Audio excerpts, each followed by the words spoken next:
আমরা রসুলে পাক সাল্লাল্লাহু আলাইহি সাল্লামের প্রতি দরুদ পড়তে চাই না। রসুলের দরুদ পড়লে যে আল্লাহ পাক আপনার জীবনের গুনাহগুলো মাফ করে দিবে এটা আমরা জানি না। রসুলের সম্মানার্থে আল্লাহ পাক হাদিস শরীফে এই দরুদ পাঠের এত পরিমাণ ফজিলত বর্ণনা করেছেন। আল্লাহ পাক বলেন, আমার কোনো বান্দা যখন আমার রসুলের প্রতি দরুদ পড়ে তখন আমি আল্লাহ পাক আমার ওই বান্দার দিকে 10 বার রহমতের দৃষ্টি দিয়া তাকিয়ে থাকি। বলেন সুবহানাল্লাহ।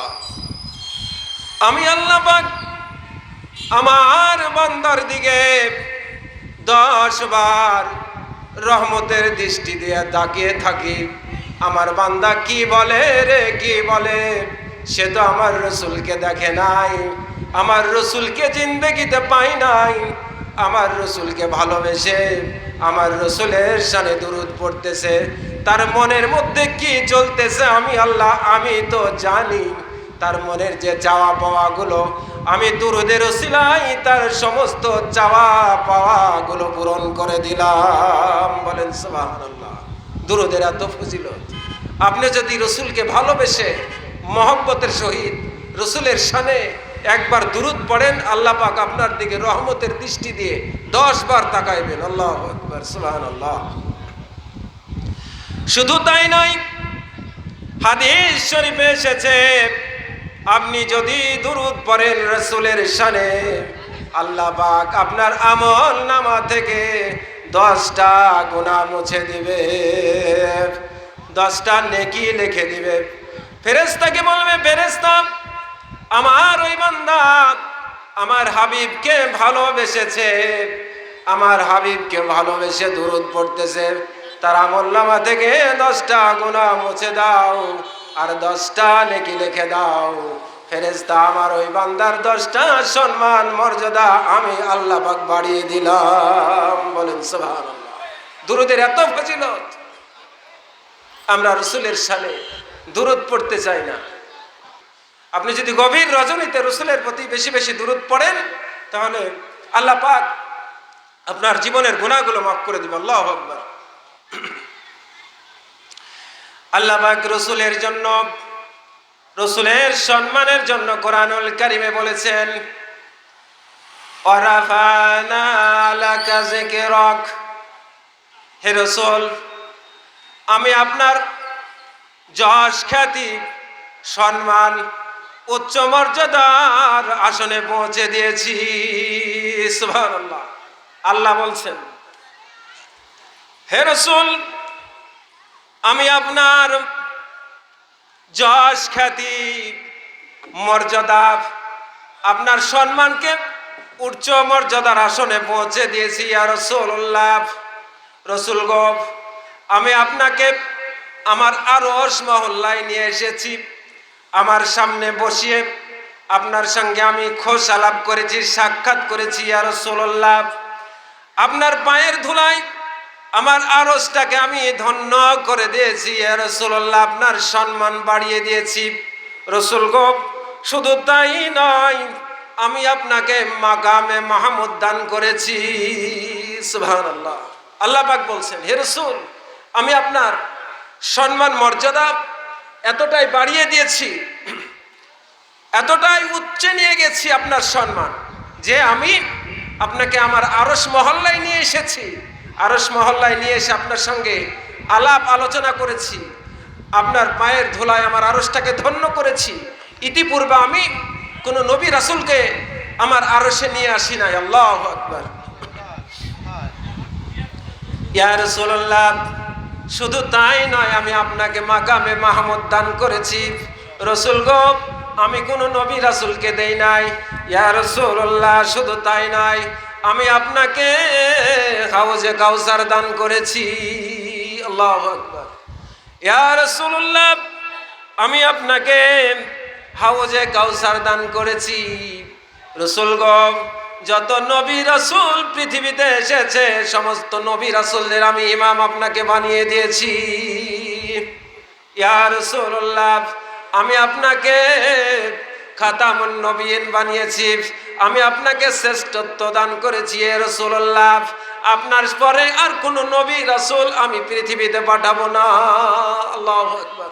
আল্লাহ বলছেন, হে রাসূল, আমি আপনাকে এত সম্মান দিয়েছি যে সমস্ত নবী রাসূলদের ইমাম আমি আপনাকে বানিয়ে দিয়েছি। আল্লাহু আকবার। আমি আপনাকে খাতামুন নবীন বানিয়েছি, আপনার পরে কোনো নবী রাসূল আর পৃথিবীতে যাবে না। ইয়া রাসূলুল্লাহ, আল্লাহ পাক বলতেছেন, ইয়া রাসূলুল্লাহ, কবর মিজান ফুলসিরাতে আমি শুধু আপনাকে ছাড়া অ্যালাউ করব না। ইয়া রাসূলুল্লাহ, কবর মিজান ফুলসিরাতে শুধু আপনার জন্য আমি অ্যালাউ করব। আপনি আছেন, সব ঠিক আছে, আপনি নাই, কোনো কিছু ঠিক নাই। ইয়া রাসূলুল্লাহ, কিয়ামতের কঠিন ময়দানে আমি কাউকে ডাকবো না, কাউকে ডাকবো না, শুধু আমি আপনাকে ডাকবো ইয়া রাসূলুল্লাহ। আপনার সম্মান রক্ষা করার জন্য আমি সমস্ত নবী রাসূলদেরকে বাদ দেই ইয়া রাসূলুল্লাহ আপনাকে ডাকবো। রাসূল গো, কিয়ামতের কঠিন ময়দানে আপনি সুপারিশ করবেন, আপনি সুপারিশ করলে আপনি যাকে যাকে সুপারিশ করবেন তাকে তাকে আমি জান্নাতি দিয়ে দিব। সুবহানাল্লাহ। শুধু রাসূলের খাতিরে আল্লাহ পাক আমাদেরকে জান্নাত দান করবেন। রাসূলের সুপারিশ ছাড়া আমরা কেউ জান্নাতে যেতে পারবো? হ্যাঁ, রাসূলের সুপারিশ ছাড়া জান্নাত যাওয়া যাবে? তাহলে রসুলে পাক সাল্লাল্লাহু আলাইহি সাল্লামের সুপারিশ পেতে হলে আমাদেরকে কি করতে হবে? রসুলের ভালোবাসা আমাদের অর্জন করতে হবে, ঠিক কি না? রসুলের ভালোবাসা অর্জন করতে হলে রসুলের সুন্নাত, রসুলের আদর্শ, রসুলের তরিকা, এগুলো আমাদেরকে মেনে আমাদের জীবনটা পরিচালিত করতে হবে। তাহলে রসুলের প্রতি বেশি বেশি দরুদ পড়তে হবে, তাহলে রসুলকে আমরা ভালোবাসতেছি। আর যদি আমি মুখে মুখে বলতেছি ইয়া রাসূলুল্লাহ আমি আপনাকে ভালোবাসি, ইয়া রাসূলুল্লাহ আমি আপনাকে ভালোবাসি, আর রসুলের আদর্শ নেই, রসুলের সুন্নাত নেই, রসুলের তরিকা নেই, এগুলো পালন করতেছি না, তাহলে কি রসুলকে ভালোবাসা হলো? ভালোবাসা হলো না। রসুলকে ভালোবাসতে চাইলে প্রমাণ করে দিতে হবে আপনাকে, ইয়া রাসূলুল্লাহ আমি আপনার সুন্নাত, আপনার আদর্শ, আপনার তরিকা এগুলো মেনে আমি বাস্তব জীবনটা আমি সাজিয়েছি, আমার পরিবারকে সাজিয়েছি, আমার সমাজকে সাজিয়েছি। এরকম রসুলের আদর্শ দিয়ে সবকিছু আপনার পরিচালনা করলেই রসুল পাক সাল্লাল্লাহু আলাইহি সাল্লামের ভালোবাসা আপনার ভিতরে স্থাপন আপনি করতে পারবেন। রসুল পাক সাল্লাল্লাহু আলাইহি সাল্লাম সেই দিন আপনাকে সুপারিশ করবে। আল্লাহ পাক বলেন, ইয়া রাসূলুল্লাহ আমি আপনাকে কতটা মর্যাদার আসন দান করেছি ইয়া রাসূলুল্লাহ।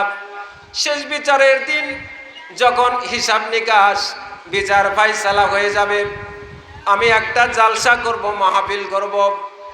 ইয়া রাসূলুল্লাহ আমি একটা জালসা করব, মাহফিল করব। রাসূল গো, এই মাহফিলে আমার প্রধান মেহমান হব আমি, আর আপনি প্রধান অতিথি হবেন। আমি আমার ডান পাশে একটা আসন রাখবো ইয়া রাসূলুল্লাহ, এই আসনে আমি কাউকে বসতে দেব না, রাসূল আমি আপনাকে বসাবো। বলেন সুবহানাল্লাহ। রাসূলকে আল্লাহ এত সম্মান দিয়েছেন, রাসূলকে আল্লাহ এতটা সম্মান দিয়েছেন যে রসুল পাক সাল্লাল্লাহু আলাইহি সাল্লামকে আল্লাহ এখনো ভাবতেছে। যেটা আমি বললাম যে সৃষ্টির পূর্বেই আল্লাহ পাক রসুলকে নিয়ে ভাবতেছিলেন, যে আমার সংসার, আমার রাজত্ব কে খাবে, আমার একটা সঙ্গীর দরকার, আমার একটা হাবিবের দরকার। আল্লাহ পাক রসুলকে নিয়ে এরকম 500 বছর ভেবেছেন। চারটিখানি কথা রসুলকে নিয়ে ভাবলেন 500 বছর। 500 বছর ভাবার পর রসুলকে নিয়ে আল্লাহ এখনো ভাবতেছেন, এখনো ভাবতেছেন।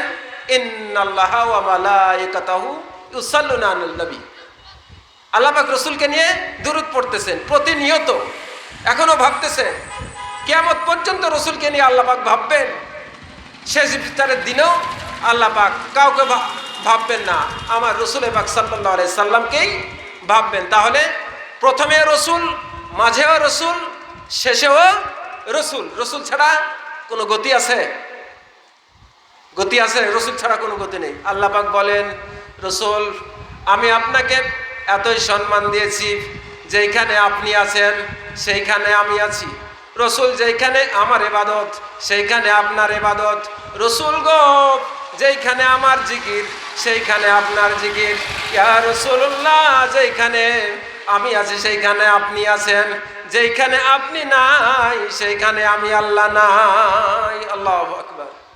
যেখানে রসুল আছে সেইখানে আল্লাহ আছে, যেখানে রসুল নাই সেইখানে আল্লাহও নাই। তাহলে আল্লাহকে পেতে হলে রসুলকে দরকার। তুমিনুনা বিল্লাহি ওয়া রাসূলিহি, আল্লাহ এবং আল্লাহ রসুলের প্রতি মজবুত ঈমান আমাদেরকে আনতে হবে, ঠিক কিনা বলেন? আল্লাহ আল্লাহ রসুলের প্রতি মজবুত ঈমান আনলেই আপনি সফল।